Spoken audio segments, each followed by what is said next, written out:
Hello and welcome. You're watching Sabha TV. This is Breakfast News. I'm Rajat Kane. Let's have a look at the top headlines of the day. N. Biren Singh to be sworn in as Manipur's Chief Minister. Governor Rajya invites him to form government. Congress keeps legal options open.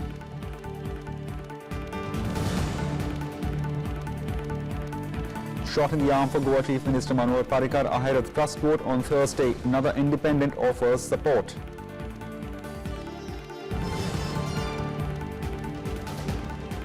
Enemy property bill passed in Parliament. Successors of those who migrated to Pakistan and China during partition will have no claim over properties left behind.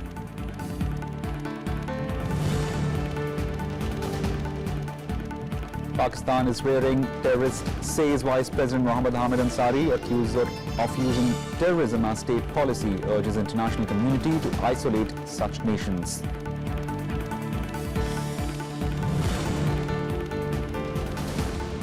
And China gives no definitive answers to India's proposal at the UN Security Council. India had proposed surrendering veto right for permanent membership of the UNSC.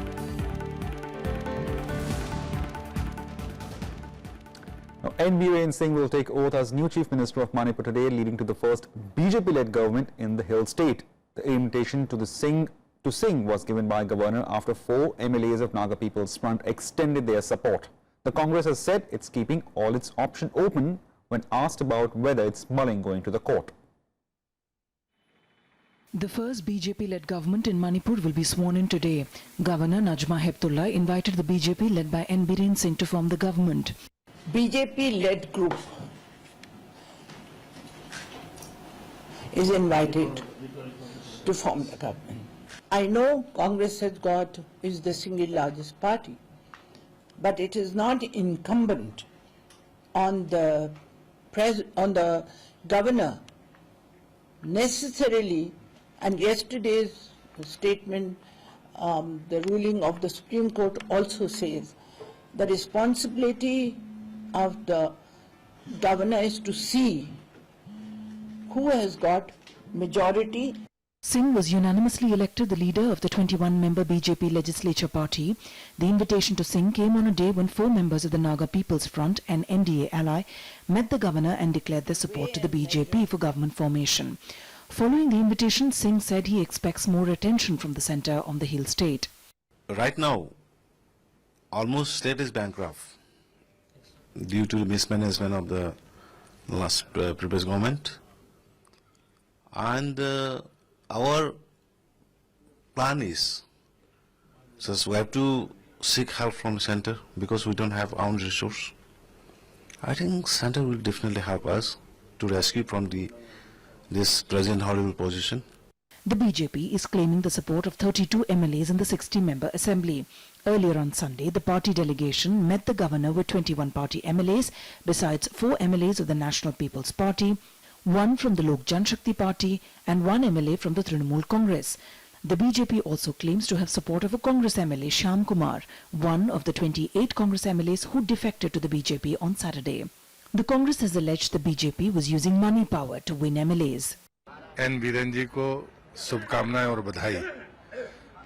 देश के प्रधानमंत्री मोदी जी और अमित जी का हृदय से अभिनंदन, जिसके कारण देश की आजादी के बाद पहली बार मणिपुर में भारतीय जनता पार्टी के नेतृत्व में सरकार बन रही है, और इसलिए मैं मणिपुर की जनता का हृदय से आभारी हूं। 2 central ministers, Piyush Goyal and Prakash Javadekar, have been in Imphal to oversee the transition to the first BJP government in the state. बहुत ही खुशी का समय है, क्योंकि मणिपुर के जनता ने पिछले 60 सालों में बहुत भुगता है और खासकर 15 साल बेहाल हो गए थे मणिपुर। अब मणिपुर को खुशहाली, चैन, अमन, शांति, बंद ब्लॉकेड और करप्शन फ्री गवर्नमेंट देना, यही बीजेपी का काम है और वो हम करेंगे। The Congress, with 28 MLAs in the assembly, has accused the BJP of forming government through governors. The Supreme Court house में किसका बहुमत है, इसका फैसला न गवर्नर के पास हो सकता है, इसका फैसला केवल मात्र असेंबली में होगा। जब गवर्नर निर्णय कर लेंगे कि किसको बुलाना है, तब उनके निर्णय के अनुसार विधानसभा के अंदर जो टेस्ट होगा, जिसकी मेजॉरिटी होगी, वो सर्वाइव करेगा।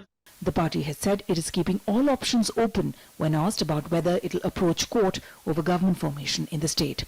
Bureau Report, Rajya Sabha TV.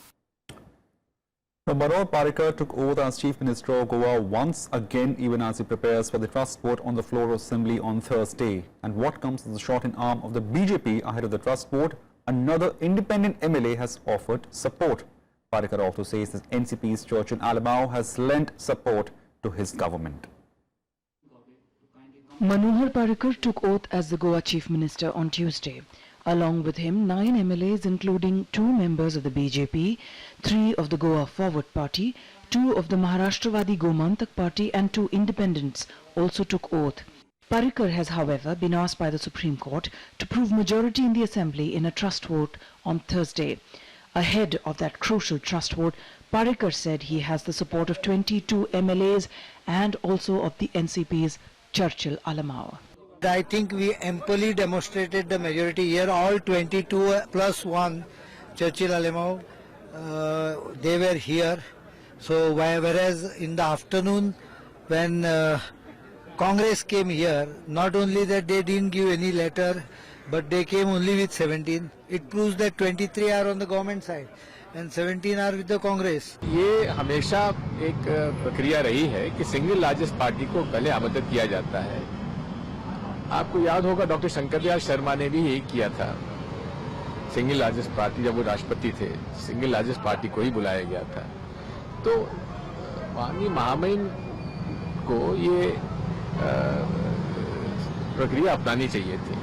The Congress that emerged as the single largest party in the state in last month's election had moved the apex court, calling Governor Mridula Sinha's decision to invite the BJP to form the government illegal and a blatant unconstitutional action. They had also sought a stay on Parrikar's swearing in. What the BJP has done in Manipur and it has done in Goa is basically the ideology of the BJP, and that is what we are fighting. The governor, who is a custodian of law and custodian of the constitution, is supposed to invite the single largest party to the office. Because we did not receive the invitation, we wrote to her on 12th. We came up to this gate. They said 12th being a holiday, the office was closed. The court that held a special sitting headed by Chief Justice J.S. Kehar spelled a setback for the Congress when it said, if you had the numbers, you would have held a dharna at the governor's house. Congress's petition to judges also does not evidence that it has the needed support. In the 40-member house, the Congress has 17 MLAs while the BJP has 13. Parrikar has claimed support of 3 members of the Maharashtra Gomantak Party, 3 members of the Goa Forward Party and now 3 independents. BJP is saying we have the numbers.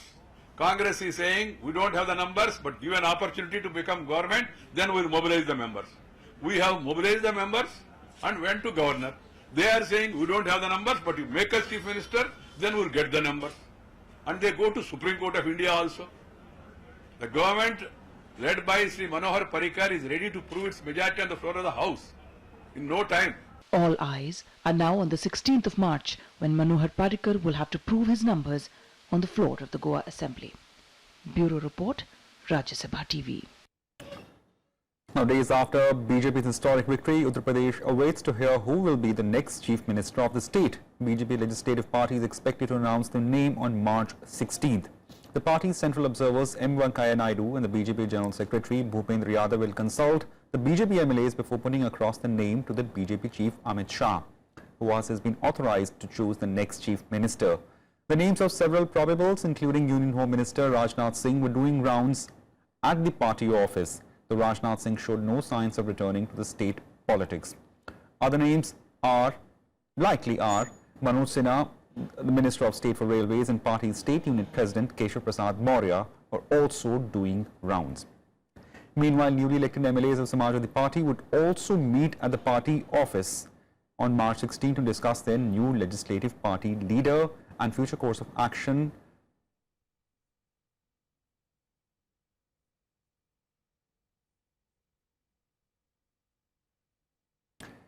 Samajwadi Party chief Akhilesh Yadav will also hold discussion on who could possibly be the new leader of the SP Legislative Party. Apart from this deliberation, the future role of the party on the floor of the House may also be discussed.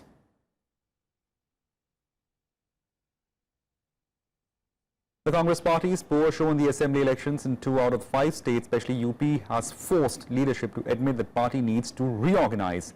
Party Vice President Rahul Gandhi has said, though he was happy with the results in Manipur, Goa and Punjab, the party needs to make structural and organizational changes.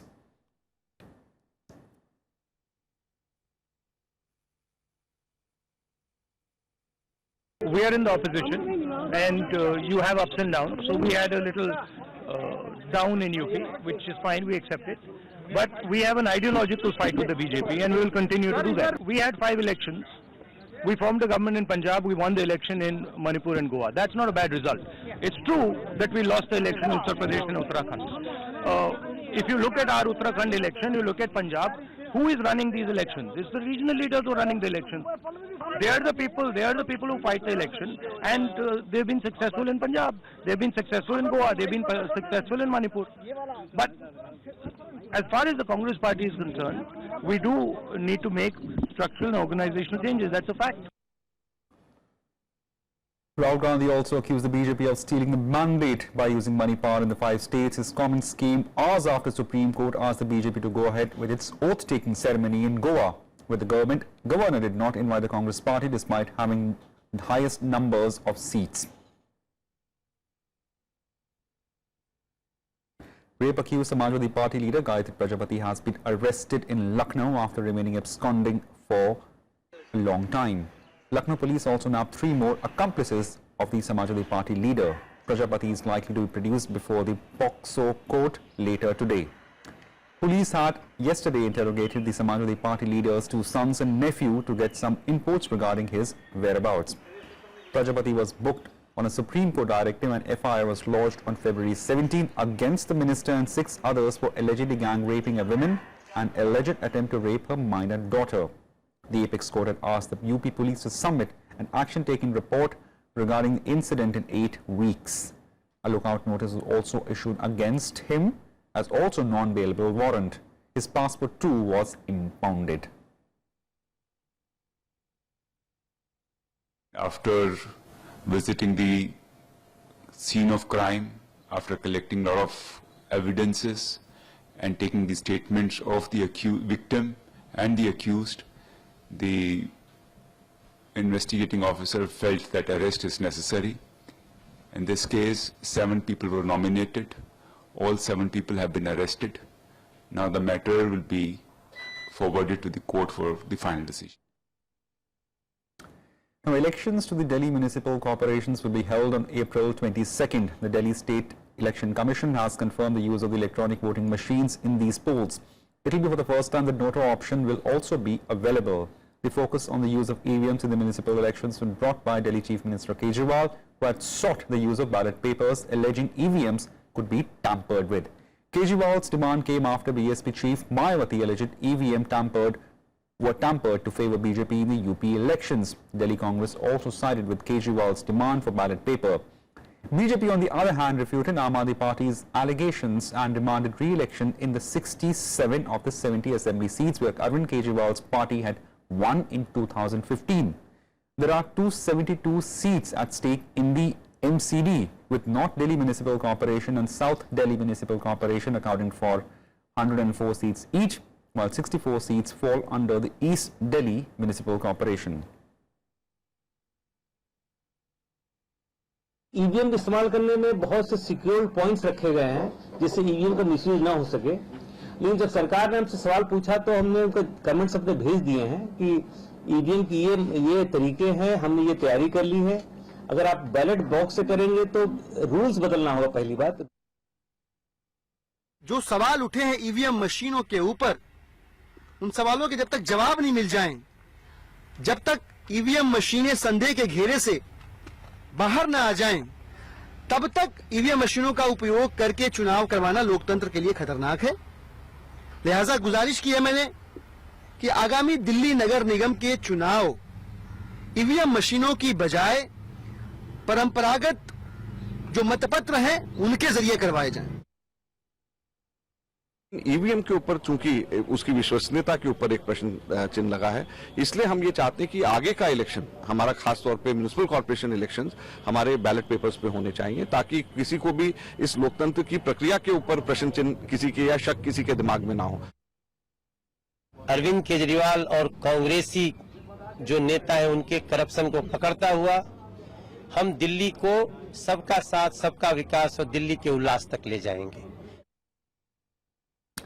The Gujarat State Election Commission on Tuesday announced that election for 1,828 Gram Panchayats across Gujarat will be held on April 8th. The notification announcing the commencement of the election process will be issued on the March 18th, while last date for filing nomination forms is March 23rd. Counting of votes as well as declaration of results will take place on the April 11th, and if repolling is required, it will be held on April 10th. Polls will also be held to elect 1828 Sarpanch and around 16,082 Panchayat members across the state. This is the second major election to the Gram Panchayats within the span of 5 months in Gujarat. Earlier, polls to elect Sarpanch and Panchayat members were held for around 10,300 Gram Panchayats upon the completion of the 5 years tenure in December last year.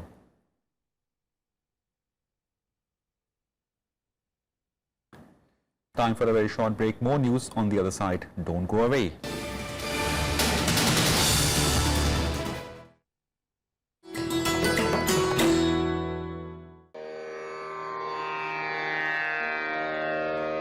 The sacred relics of Buddha were unearthed in Piprava in Uttar Pradesh. Buddhist monks from all over the world visit the National Museum to pay their respects. These charred bone fragments of Buddha are housed in the gold canopy gifted by the royal family of Thailand.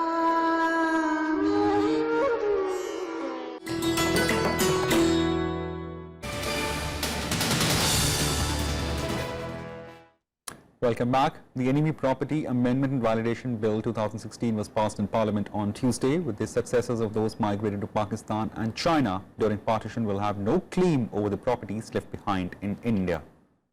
Thank you, madam, for giving me the Enemy Property Amendment and Validation Bill 2016, which amends the Enemy Property Act 1968, was passed by voice vote in Lok Sabha on Tuesday. Home Minister Rajnath Singh said the amended bill will help the country save property worth 1 lakh crore rupees. किसी भी भारत के नागरिक का कोई हक इसमें नहीं छीना जा रहा है। ये पूरी तरह से इस संबंध में क्लैरिटी होनी चाहिए, किसी को इस संबंध में संदेह नहीं करना चाहिए। यह सारी प्रॉपर्टी एनिमी और एनिमी के हेयर्स माने एनिमी के जो उत्तराधिकारी हैं उनकी थी। अब भारत सरकार की वह कस्टडी में है, कोई अन्य तो इसका मालिक नहीं हो सकता है। According to the bill, enemy property refers to any property belonging to, held or managed on behalf of an enemy subject or an enemy firm. The government has vested these properties in the custodian of Enemy Property for India, an office instituted under the central government. ये भी सही है कि हिंदुस्तान के बहुत सारे Muslim population है, वो डरते उसका शंका है कि ये सारे अगर ये ऑर्डिनेंस हो जाएगी तो उसके जिंदगी में नस्तनाबूद होने वाला है, उसके जिंदगी में बड़ा आर्थिक हानि होने वाला है। एक तो रास्ता निकलना चाहिए कि कानून हाउस में पास करे और 5 बार ऑर्डिनेंस करके ये वर्ल्ड रिकॉर्ड नहीं बनाना चाहिए। एक देश दूसरे देश को इस तरह से देश के नागरिक को शत्रु ये टर्म नहीं इस्तेमाल किया जाता है और हम कहते हैं वसुधैव कुटुंबकम। The amendments that were approved are aimed at ensuring that the enemy property.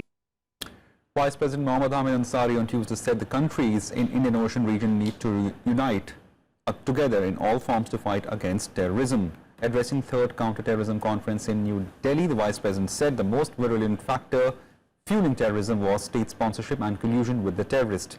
He targeted Pakistan for use of terrorism as state policy and said state sponsoring terrorism must be isolated by the international community. He also said that removal of existing regimes and the subsequent breakdown of governance resulted in extremist groups capturing the political initiative and carrying out terrorist attacks with impunity. The typology of terrorism in the Indian Ocean rims indicates the following. 1. Left-wing violence carried out by groups seeking to overthrow existing governments. 2. Ethno-political violence carried out by groups motivated along ethnic lines. 3. Politico-religious violence carried out by religiously motivated groups. And 4. Cross-border terrorism motivated by regimes as war by other means on their neighbors.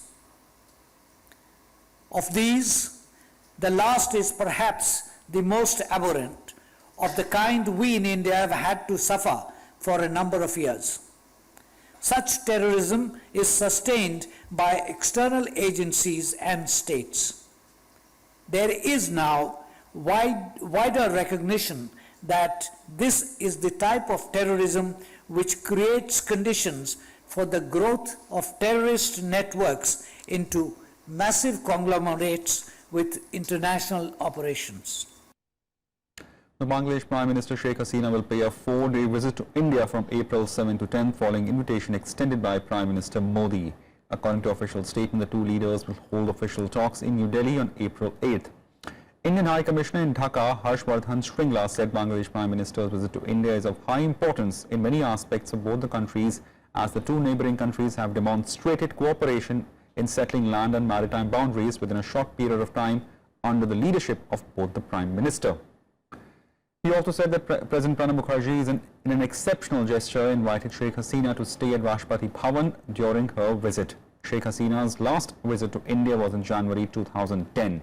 Her trip comes 2 years after Modi's visit to Bangladesh in June 2015.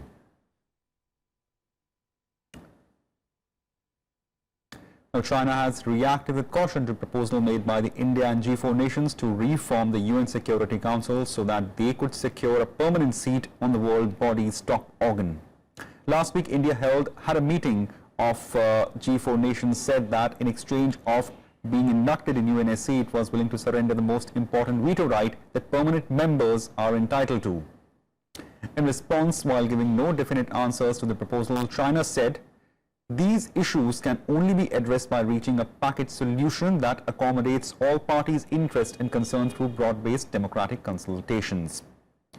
The Security Council has 15 members, of which 5 are permanent: China, Russia, US, UK and France. India has been petitioning an expansion of the Council along with G4 nations, namely Brazil, Germany and Japan. The countries say the formation of Security Council is dated and doesn't reflect on the new world order. Apart from Beijing, all rest permanent UNSC members have supported India's claim that as a major South Asian power, it must be given better representation on the Council. It's noteworthy that China was among the countries that also blocked India's effort to enter the Elite Nuclear Suppliers Group, or the NSG.